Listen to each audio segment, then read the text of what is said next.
voice of God to the nations. In times like this, individuals and nations globally seek meaning, direction, and answers to the ever-increasing challenges of life confronting them. You need to hear the voice of God in His Christ daily and always. Jesus said, "My sheep hear my voice." God's anointed servant, Apostle Chris Baturi, speaks the mind of God to the nations. Be blessed as you listen.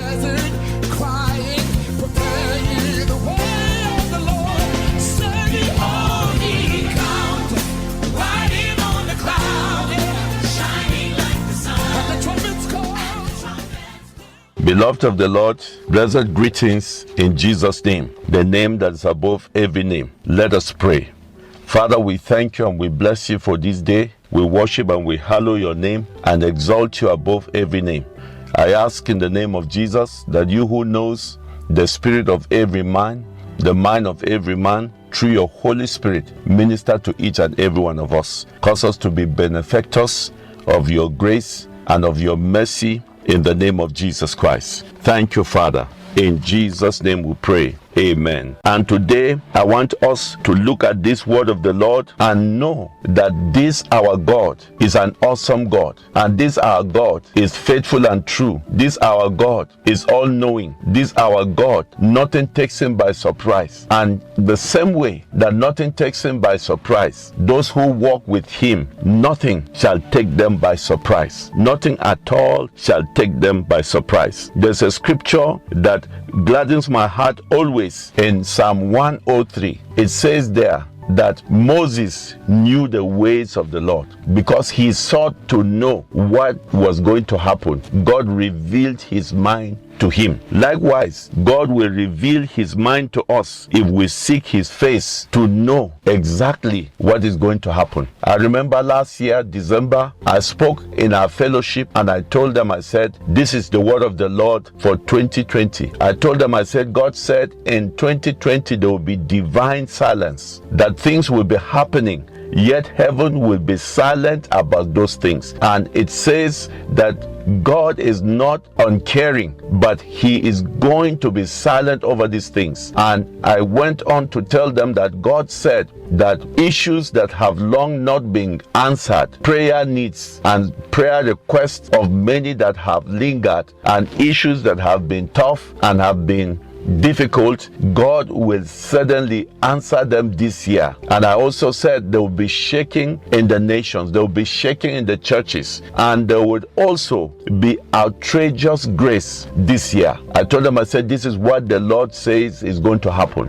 And already we have seen these things happening. Why am I sharing this with you? I'm sharing this with you to know that if you seek the mind of the Lord concerning any situation in your life, concerning any situation in your country, concerning any situation in the earth, the Lord is willing to reveal to you his mind. The Lord is willing, because the Lord created us for fellowship. The Lord created us to walk together with him. The Lord created us to become one with him, and that is why he calls us co-laborers. That is why he has made us joint heirs with Christ Jesus. That is why he said we are one with him, with Jesus and the Holy Spirit. Therefore today I want us to take seriously the revelation that God has given to us, and be gladdened and be strengthened that if our Father knew that this thing would happen, our Father certainly would not leave us to be swallowed, to be destroyed by this situation. Even if you have not known the Lord before as your Lord and Savior, his name is a strong tower. The righteous run into his name and they are saved. I want to encourage you to know that today, if you will run into the name of the Lord and say, Lord, it is today I'm just knowing you, and I have learned that your name is a strong tower. You are a shield to those who come to you. You are a buckler to those who look unto you. You are the strength of those who look unto you, and you are the present help for those who are in trouble.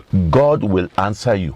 God will deliver you. God will show you his goodness and his mercy in the name of Jesus Christ. Getting back to this passage that we read, I want us to know that the Lord is aware of all that is happening to us all over the world. He's aware, and he is also prepared to save and to deliver. And he has already saved and delivered us through the gift of his son Jesus Christ. He has already saved and delivered us. So you can count it all joy when you fall into these diverse temptations, knowing that these temptations will not overcome you, because he said that with the temptation he will give us the strength to overcome it, and he will make a way of escape. To those who are his own, he is faithful. He will never fail. He will give us a way of escape.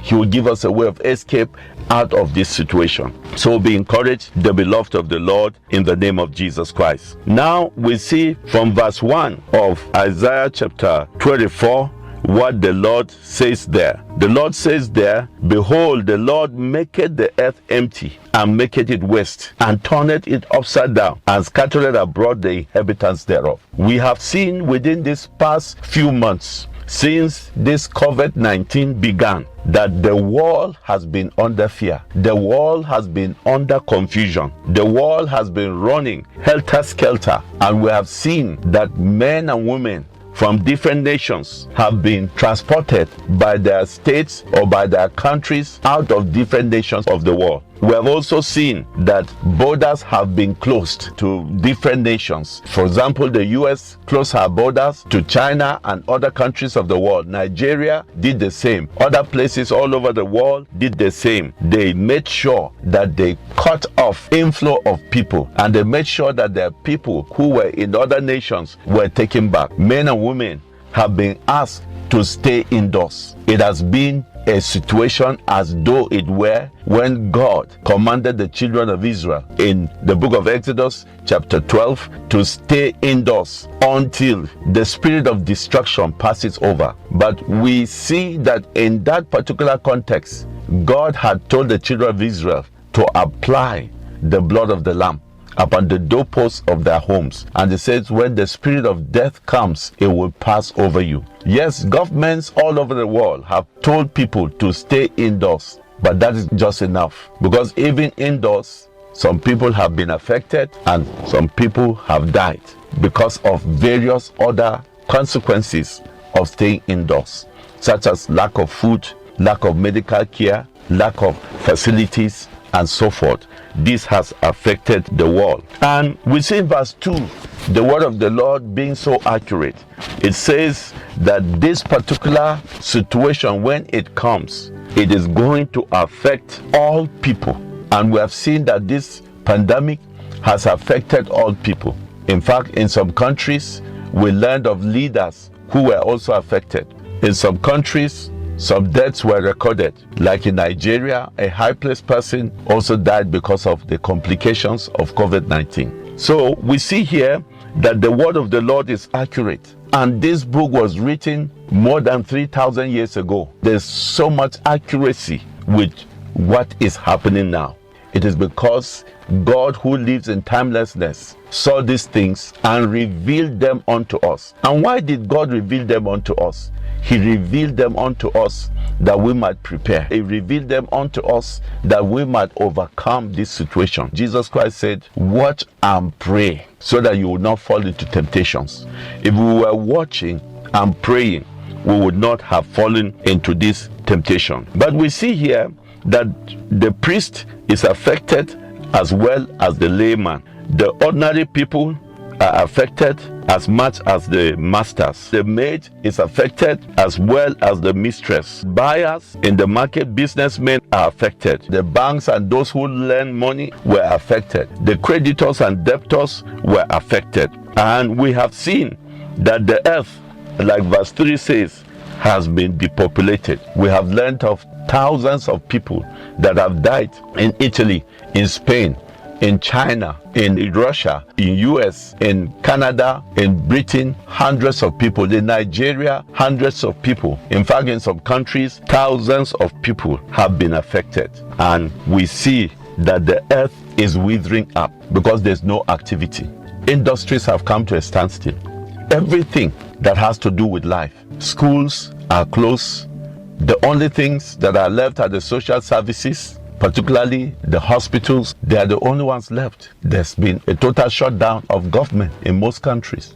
Parliaments are no more sitting. It is now that many parliaments are trying to reconvene using different type of communications that are available now to reach out and to discuss issues. This is where I'm more interested. Well, there have been so many reasons people have given. There have been so many conspiracy theories and so on and so forth. But like I said, we will use the word of the Lord as our foundation and as our basis to know exactly what is happening. We can see from the word of God that 3 reasons are given why we're passing through this present situation. And I would like to read these particular reasons from the Easy English version to list up what the Easy version says. Turn to verse 5 of your text. It says, the people who live in the country have made it like something dirty that happened for these reasons. They have not obeyed God's rules. They have changed God's rules. They have decided to forget God's covenant. But God's covenant will always be true. In King James, it says, the earth is suffering because men and women have transgressed the laws. They have violated the statutes of God. They have broken the everlasting covenant of God. We would look at each of these to understand what they mean, so that we would be in tune with them. So that if we've transgressed the law of the Lord, we'll reconcile with Him.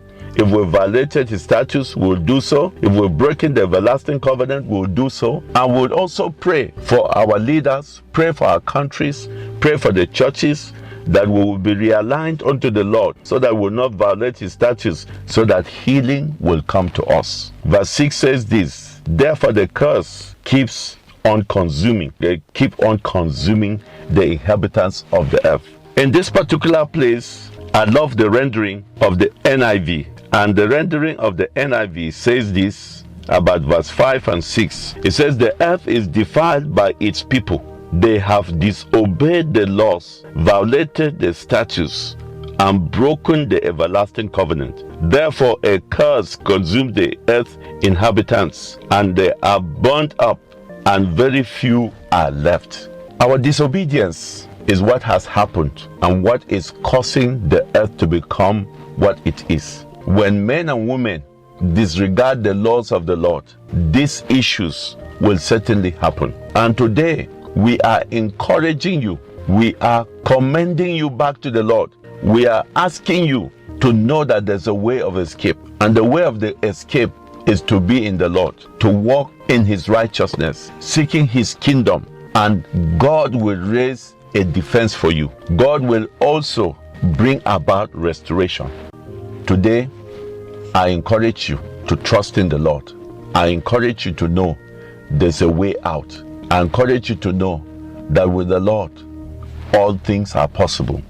I want to thank you and bless you for listening to this broadcast today. And I want to ask that the Lord bless you and the Lord keep you. I want to ask that the Lord will shield you and shield your family and protect you from every arrow of the enemy in the name of Jesus Christ. Amen. These are the days of Elijah, declaring the word of the Lord. Yeah. Pray you've been blessed by hearing the Master's voice. Keep a date with us Tuesday, same time, same station for another refreshing hearing with Apostle Chris Bature. For prayer and counseling, you can contact us on the program through the following numbers: 0908 141 5960 or call 0908 141 5962. God bless you for listening. Crying.